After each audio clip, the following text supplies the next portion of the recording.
Assalamualaikum warahmatullahi wabarakatuh. Alhamdulillahirrabbilalamin. Assalatu wassalamu ala asrafil anbiya'i wal mursalin wa ala alihi wa sahbihi ajma'in amma ba'du. Yang terhormat Ibu Agesna Rahmatika Kesuma MSI dan teman-teman yang berbahagia. Kami dari kelompok 6 yang beranggotakan Anissa Febrianti Fadilah, Atika Septiana, Cindy Senior Patiwi, dan juga Merlisa Tamara hendak menyampaikan hasil diskusi kami tentang manajemen pemasaran. Materi yang pertama akan disampaikan oleh Anissa Febrianti Fadilah. Tentang pengertian dari manajemen pemasaran. Manajemen pemasaran adalah perencanaan, pengorganisasian, pengendalian, dan penerapan program, kebijakan, strategi, dan titik pemasaran yang dirancang untuk membuat dan memenuhi komitmen atau memenuhi permintaan akan penawaran produk atau layanan perusahaan sebagai cara untuk menghasilkan keuntungan yang dapat diterima. Nah, pengertian dari manajemen pemasaran ini juga dikemukakan oleh beberapa ahli. Salah satunya adalah Philip Kotler. Dia mengemukakan bahwa manajemen pemasaran adalah analisis, perencanaan, pelaksanaan, dan juga pengendalian atas program yang dirancang untuk menciptakan, membangun, dan mempertahankan pertukaran yang menguntungkan dengan pembeli, sasaran dengan maksud untuk mencapai sasaran dan organisasi. Jadi sampai untuk akhir ini kita harus paham dulu bahwa terdapat perbedaan antara pemasaran dengan penjualan agar kita bisa memahami manajemen pemasaran itu dengan baik. Kalau pemasaran itu dia menekankan pada keinginan konsumen, sedangkan penjualan dia lebih menekankan pada produk yang ditawarkan. Kemudian yang pemasaran juga dia berorientasi pada pasar eksternal, sedangkan penjualan dia berorientasi pada internal perusahaan. Terima kasih. Materi selanjutnya akan disampaikan oleh Atika. Manajemen pemasaran memiliki beberapa fungsi penting. Yang pertama itu fungsi penyampaian produk atau disebut distributing. Fungsi manajemen pemasaran ini sangat penting yang bertuju agar produk kita diketahui oleh masyarakat sehingga masyarakat jadi tertarik untuk membelinya. Yang kedua, fungsi jual beli atau disebut dengan trading. Fungsi manajemen pemasaran ini merupakan hakikat dasar dari manajemen pemasaran untuk dapat memberikan keuntungan dari proses jual beli produk. Yang ketiga, fungsi penyediaan saran, yang disebut dengan facilitating. Fungsi ini merupakan fungsi yang menyangkut berbagai aspek untuk menganggapi kelancaran produksi, seperti aspek pengundangan, komunikasi, serta penyortiran produk agar sesuai dengan standarnya.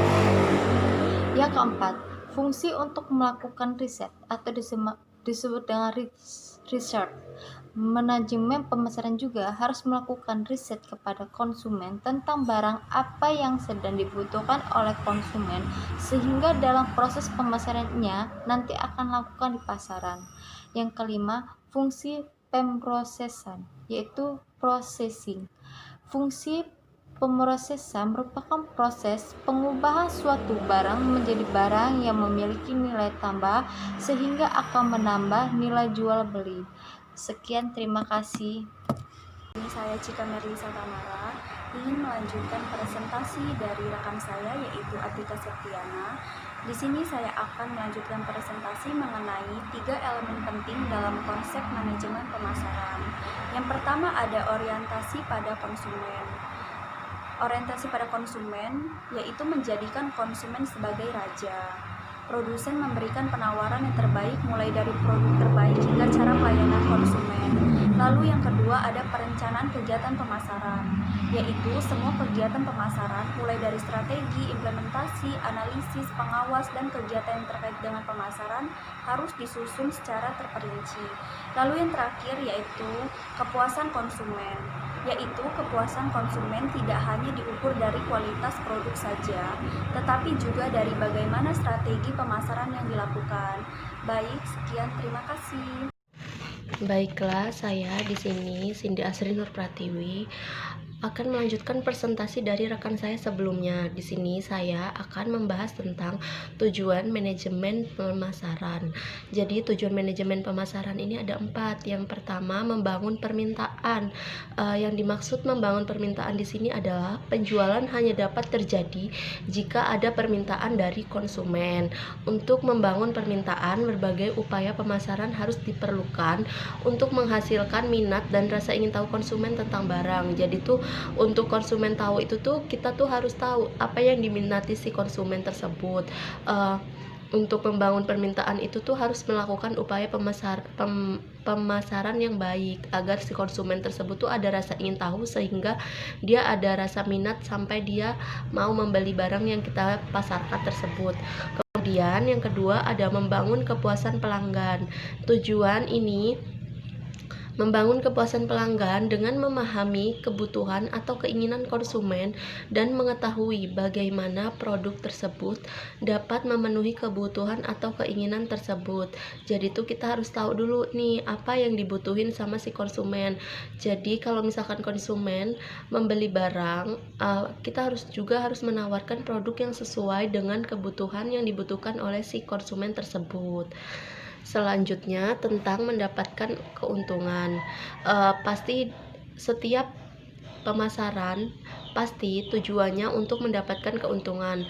Target akhir dari semua perusahaan adalah untuk menghasilkan keuntungan, dan setiap perusahaan menetapkan laba nominal yang berbeda sebagai ukuran keberhasilannya. Jadi setiap perusahaan itu untuk mendapatkan laba keuntungan itu sangat berbeda-beda. Perusahaan satu dengan perusahaan yang satunya itu pasti mempunyai tujuan untuk keberhasilan mendapatkan keuntungannya.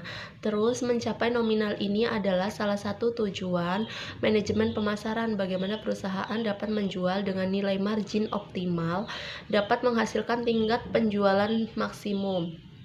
Jadi nominal ini untuk mencapai target yang didapatkan dalam mendapat keuntungan ini harus maksimum dan optimal sehingga dapat keuntungan yang sangat besar. Selanjutnya mendapatkan tujuannya untuk mendapatkan pencitraan menurut harapan. Jadi harapannya selain mendapatkan keuntungan tadi, tujuannya untuk mendapatkan gambar yang sesuai dengan harapan, mempunyai citra yang baik dari produk, dan perusahaan akan memiliki efek positif pada perusahaan, baik dari segi konsumen, mitra, investor, dan tenaga kerja. Jadi tuh untuk harapan pencitraan juga, jadi perusahaannya akan terlihat dan terkenal bahwa perusahaannya itu sangat baik kayak gitu bagi konsumen, bagi mitra, investor, dan tenaga kerja. Selanjutnya tentang konsep manajemen pemasaran. Jadi konsep manajemen pemasaran ini ada 3 konsep. Yang pertama itu orientasi pada konsumen atau market oriented. Nah, di sini yang dimaksud adalah konsep pemasaran terbaik adalah menjadikan konsumen sebagai prioritas utama.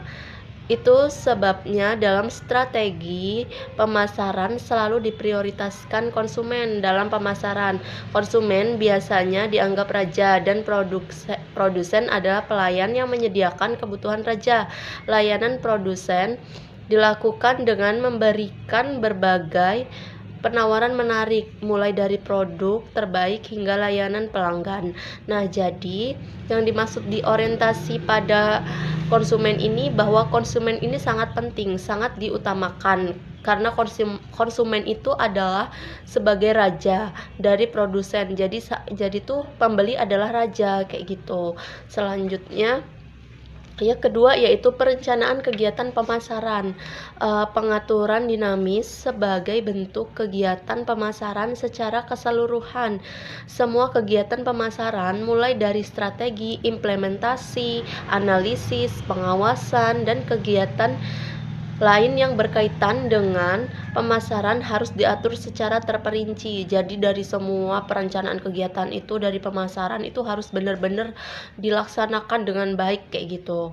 Harus dalam pengawasannya, pemasarannya, pokoknya untuk kegiatan pemasaran secara keseluruhan itu harus berjalan dengan baik. Pokoknya harus berjalan dengan baik sehingga dengan begitu proses analisis dari pengawasan hasil pemasaran bisa dilakukan dengan baik. Ini pada akhirnya akan membuat lebih mudah untuk evaluasi dan tindakan perbaikan pada kegiatan pemasaran. Seperti itu. Selanjutnya kepuasan konsumen. Kepuasan konsumen ini elemen terpenting dalam pemasaran adalah kepuasan pelanggan. Kepuasan konsumen tidak hanya diukur dengan kualitas produk, tetapi juga oleh bagaimana strategi pemasaran dilakukan. Jadi tuh kepuasan konsumen tuh bukan hanya dari barang atau produk yang dipasarkan, tapi bagaimana cara si produsen tersebut itu, bagaimana sih cara untuk proses pemasaran sehingga ada rasa minat dan rasa kepuasan terhadap si konsumen. Seperti itu. Terima kasih.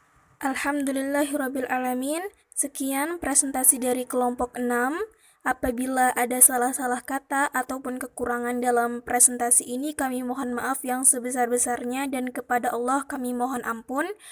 Kami ucapkan terima kasih untuk semua pihak dan kami akhiri wabillahi taufik wal hidayah. Wassalamualaikum warahmatullahi wabarakatuh.